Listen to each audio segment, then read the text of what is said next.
তাহলে আমাদের প্রথম কাম হবে আমরা ঘুমিয়ে থাকবো, আমরা অসচেতন থাকবো, আমরা এবার সচেতন থাকবো, আমরা জেগে উঠবো, আমরা আমাদের ওয়ার্ডবাসীকে আমরা সতর্ক করব।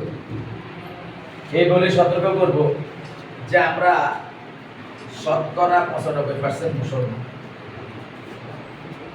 মুসলমান ইমান বহির্ভূত কোনো কাজের সাথে সম্পৃক্ত হওয়া বৈধ। বাংলাদেশে যারা ইসলামের নামে দাওয়াতি কাজ করে, ইসলামের নামে রাজনীতি করে, যেই দলে করে, অন্তত একজন মুসলমান ইসলামের বিরোধিতা করে এমন কোন দলের সাথে সম্পৃক্ত হওয়া মুসলমানের জন্য বৈধ, হারাম। এই ছাড়াও উফেন যারা ঘোষণা করে মুসলমান হওয়ার পরে যে আমরা শরিয়া আইন বিশ্বাস করি না, ওই দলকে তো সমর্থন করে একেবারে হারাম, কুফরি।